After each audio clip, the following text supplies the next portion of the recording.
weather driving tour of the city and maybe talk about feelings. There's a laundromat that's now closed, been there for years. It's a talk on 39th Street that there's changes coming. A lot of more upscale bars and restaurants and less mom and pop kind of businesses. I might be popping on my microphone. I like to come this way. It's like a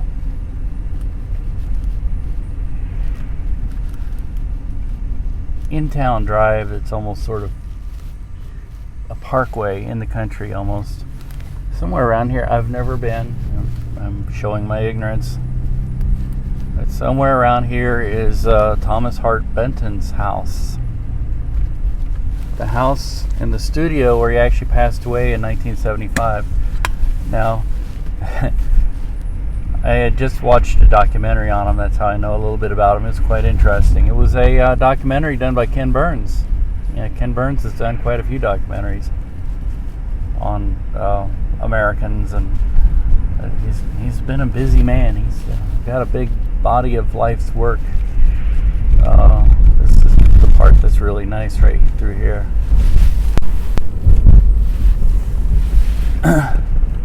Roanoke Parkway, I think, is what it's called. Sorry, Jimmy's kind of cut off with my back camera is not got a wide enough lens. Even I'm cut off here. Fine.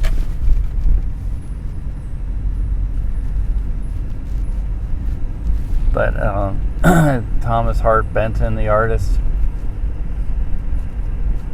after he left New York, he came to Kansas City. He hated New York. And came to Kansas City,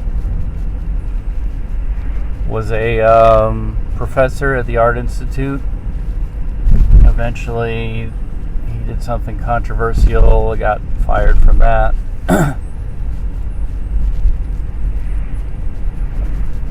His wife kept him on track and kept him working and kept selling his art.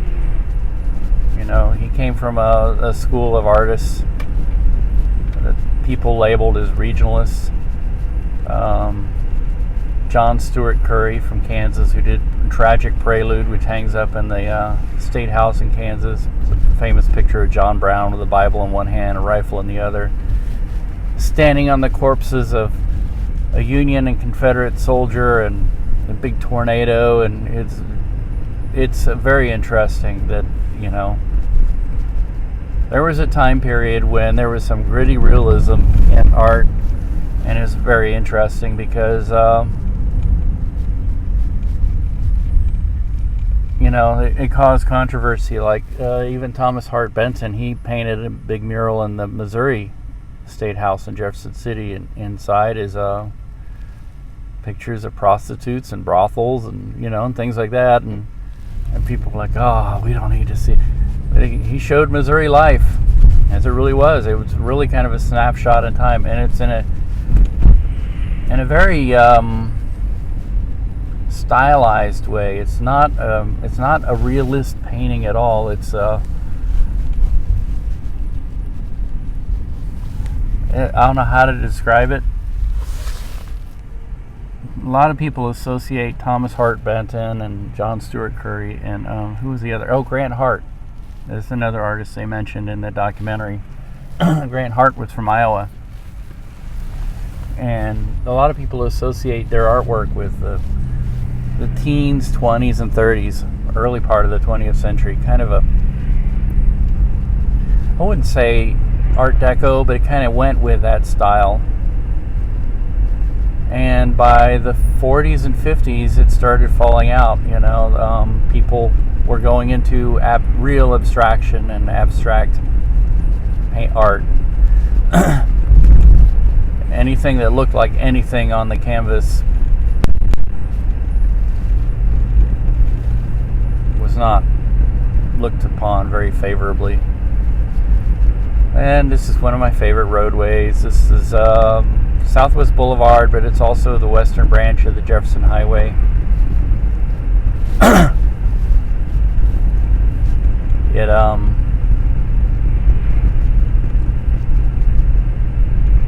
This was at one time the major highway out of Kansas City into Kansas, and it was sort of known as the Kansas City Fort Scott Road.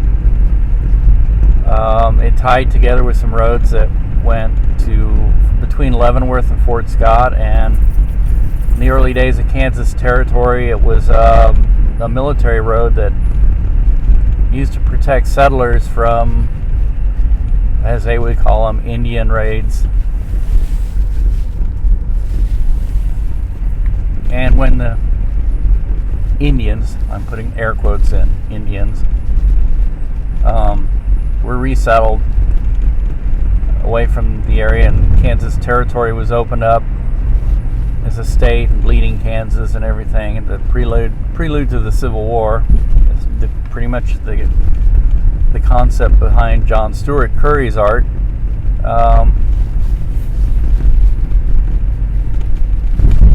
The road had been kind of closed and decommissioned as a military route, and it was reopened again to protect the Free State Kansas people from the Missourians, who were pro-slave state. And there was a lot of fighting, but it pretty much let everybody know that, hey, there is a civil war coming, and this is not going to end peacefully.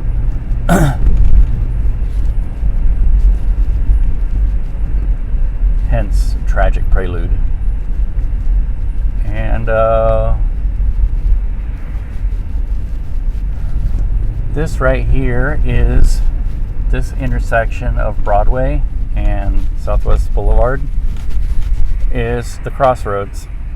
And I don't mean that as in the neighborhood, the crossroads. I mean that as in this is the crossroads that the neighborhood takes its name from. And it's the crossroads of the Jefferson Highway and the National Old Trails Road. 2 auto trails. But before that, it's just a crossroads area. It's where a lot of the major highways that came into the city met. And when the government came in and changed roads from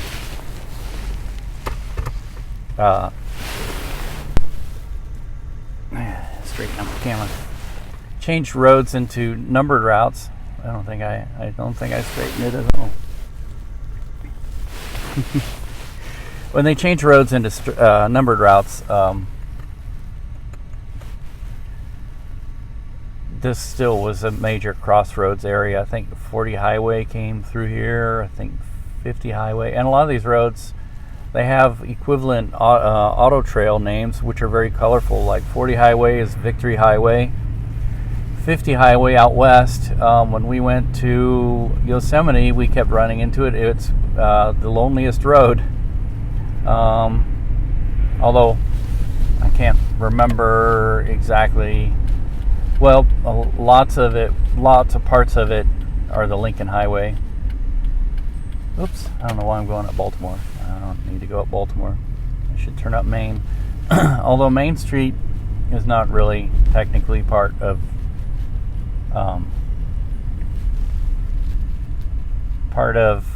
the Jefferson Highway. I mean, we're still on the Jefferson Highway. Jefferson Highway goes east until it intersects with Grand, and then it heads north on Grand. And we're not taking Grand because I think Main Street is a much more interesting street to travel up, and we might see the Kansas City streetcars, and that's a very positive development in Kansas City. And tomorrow I'm going to see a movie that a buddy of mine produced called, it's The Outhouse, the film, 1985 to 1997. And if you're not familiar with The Outhouse, it's a little basically a club. Not really a club, but a place where kids went to go see live bands. In not really in Lawrence, but east of Lawrence, Kansas. And it was a one-story cinder block building,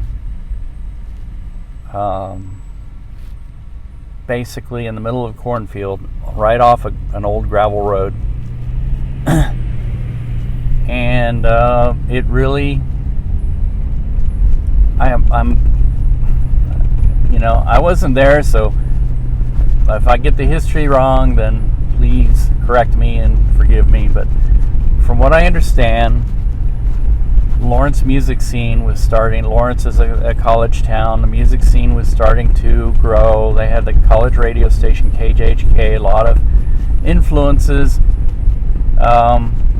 There were quite a few bands that were getting some national recognition of sorts.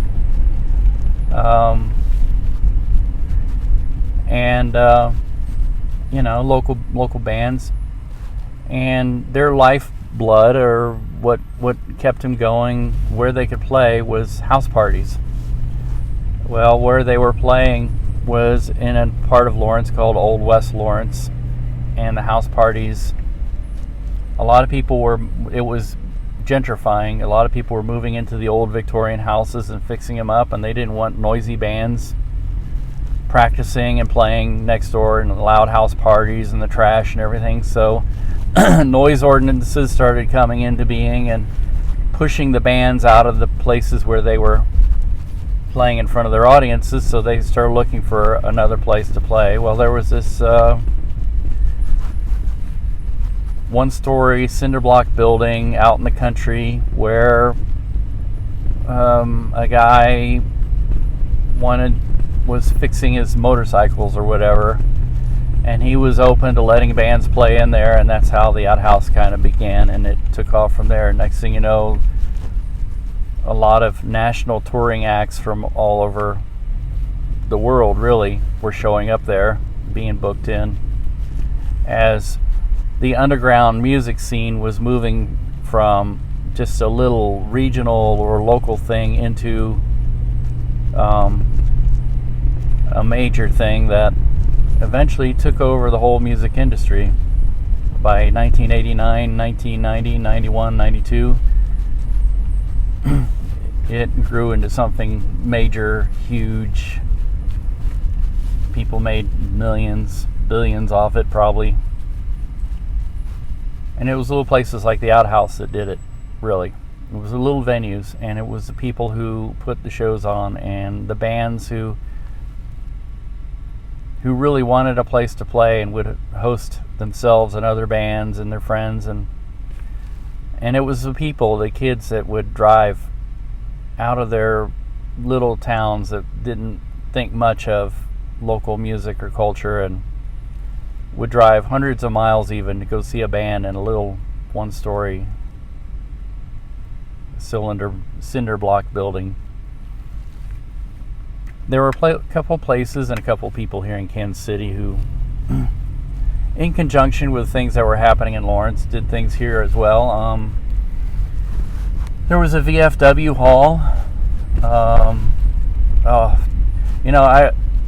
I'm not much of an expert on this because I really wasn't around back then. I was one of those kids who didn't know what to do with himself back in the 80s, and hadn't heard of this kind of thing. I really didn't hear about this thing until I was trying to find my way in college and was in the Air Force. And my personal story is I was serving time at Whiteman Air Force Base, and me and the guys would go out to Lawrence a lot and go to the Outhouse and see shows, and this was about 92. 92 was the first time I ever went to a show at the Outhouse. So, in many respects, a lot of people would say, well, that was way past its real heyday. And I don't know, 1992 was the watershed year for local music. It was quote unquote the year punk broke. That was the year that bands like Pearl Jam and Nirvana and all them became major successes. They took over the radio.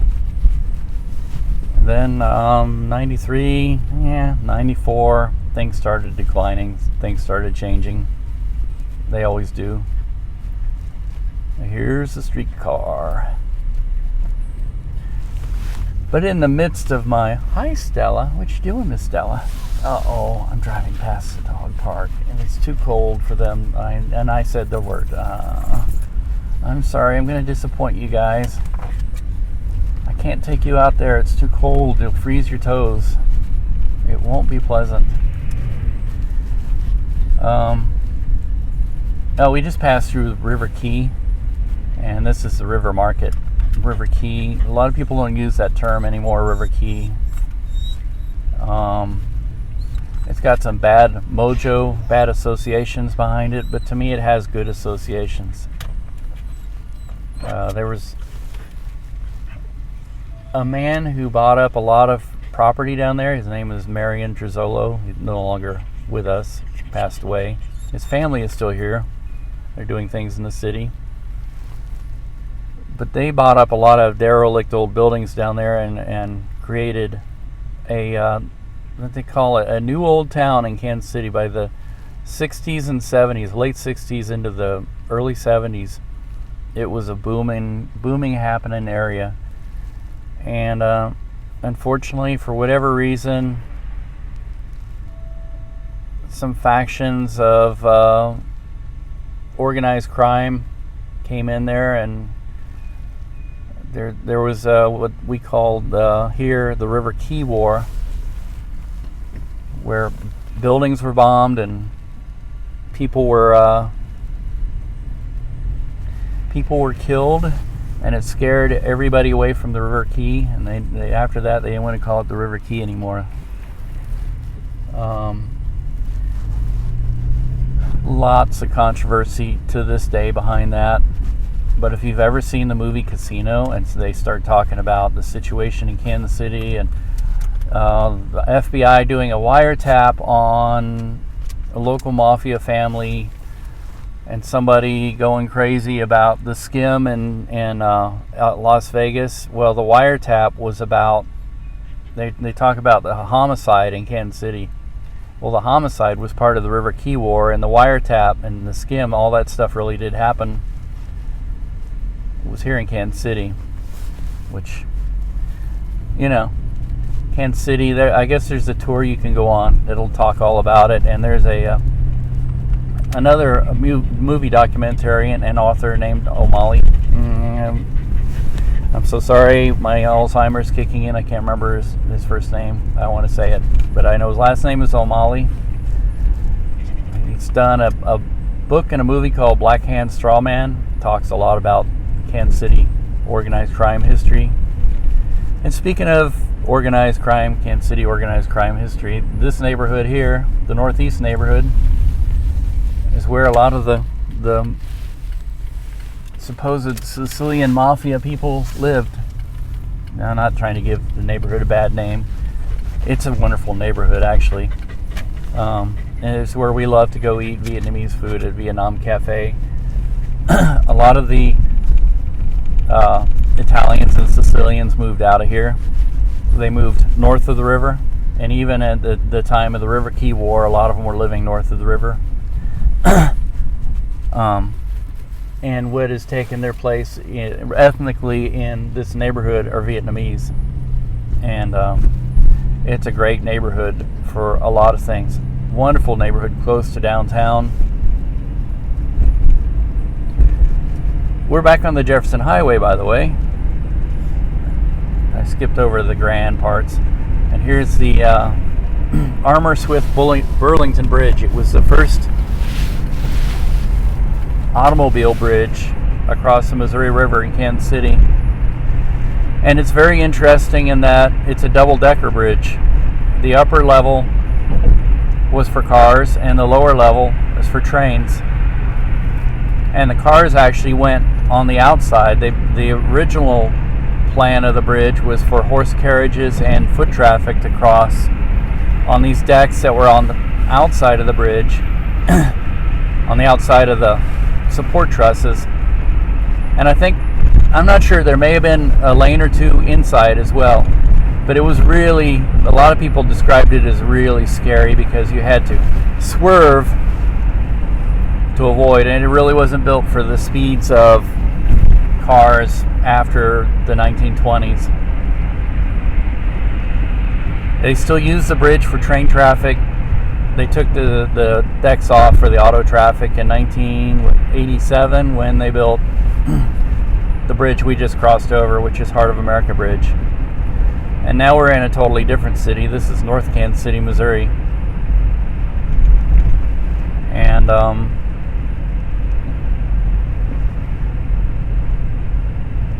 this is, what's the name of this street? You can see how ignorant I am. Well, I'm not really ignorant. I'm just kind of, I'm old.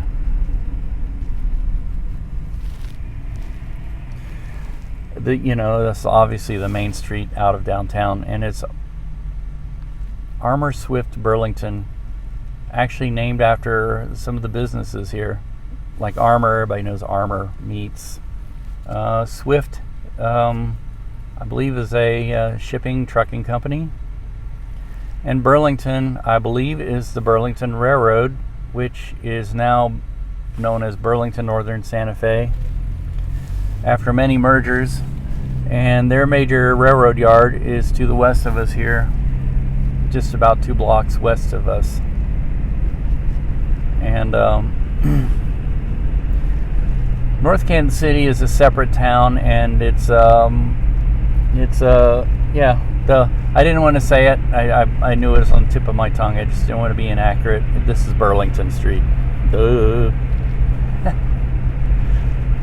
And Jefferson Highway went that way and over a couple blocks, and then it goes right through the heart of North Kansas City, kind of zigzags, and then it meets up again on a branch off this road at North Oak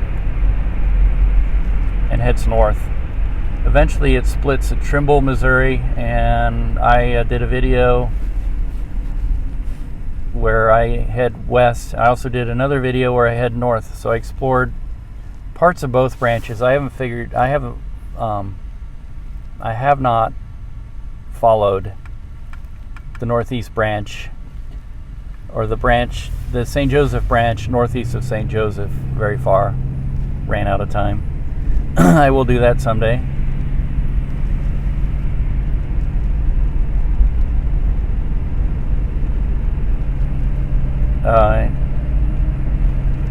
I could live in any town and really get to know its history, and to an extent, as much as a layman like me can know history, but I love these streamlined, modern, round buildings here. There was another one we just passed. It was a car dealership, Allen Chevrolet, when car dealerships would be right in the heart of downtown. Because, at one time, a lot of towns hadn't grown this far out, and they were separate, distinct towns. And what we would consider a dealership being in the heart of downtown is actually at the edges of the town at one time. Right, Mr. Jim? I'm sorry I disappointed you guys. You guys really wanted to go to that doggy park, but you would understand. Hi, Stella. You would understand as soon as you start lifting your paws up, because they hurt so bad from this cold. It's been really, really cold and kind of yucky and miserable. But, while I'm trying to reinvent myself at such a late time in my life, actually it's probably a great time to reinvent oneself. Try and figure out what I'm going to be doing. I have a great idea of the things I'd like to be doing, but, there are things that I probably should be doing, and quite oftentimes those are not the same thing. But while I do that, I could do this. It's a great way of passing time. And I don't know how many people would want to watch this. This is a long rant. It's not really a rant. And I know there are some things that I could concentrate on that are negative. I've had quite an opportunity to talk to a lot of people lately. And I'm learning a few things I didn't know. And some of it's fun and some of it's kind of negative. And you know, I won't pass it on. I respect people's privacy. And when they tell me something, it's not to be... should I be stopping here or what? I don't think so. Way off the road there. Nobody else is stopping, but they're stopping on that side. And talk about the Italian families migrating north. There's Casconi's restaurant, cocktail lounge. We've never eaten in there. We have to try that place sometime. Love their sign. I'm really into that kind of old signage, googie signage and stuff.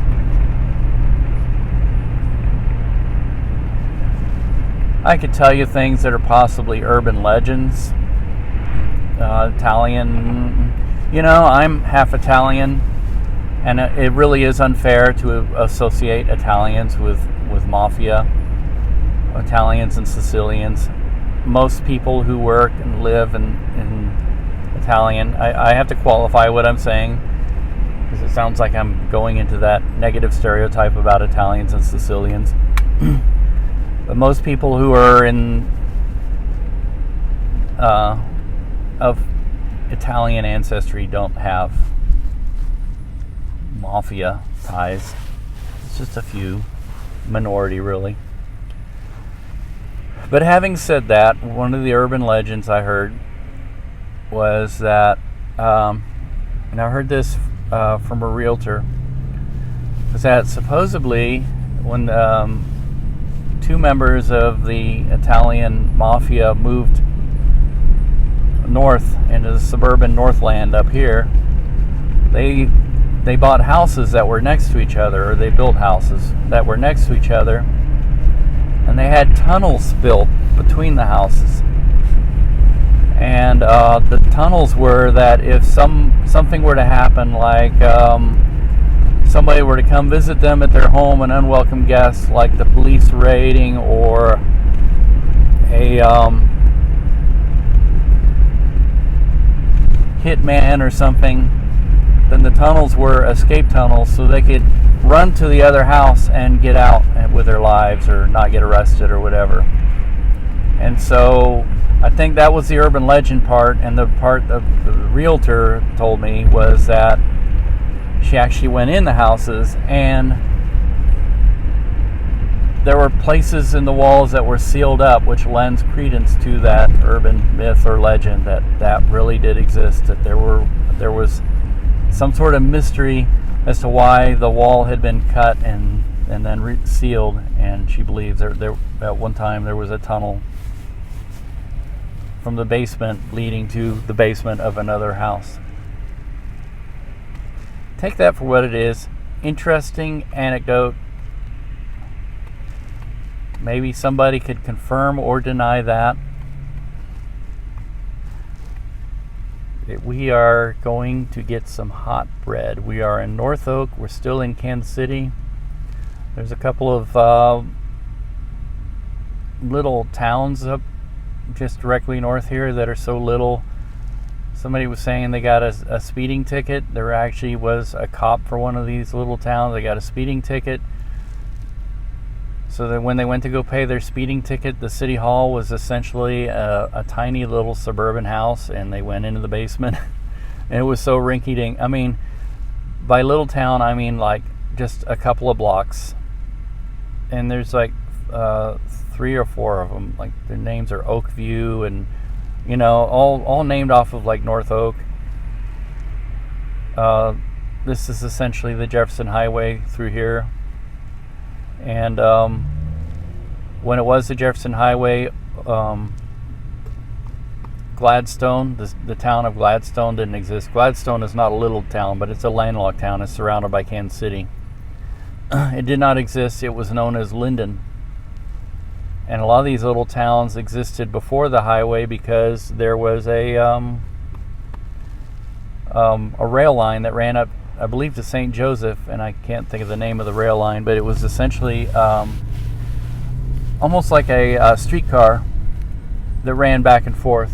And before there were cars and good roads, an economical way of commuting back and forth between towns was by these little rail cars that were powered. I think this one was,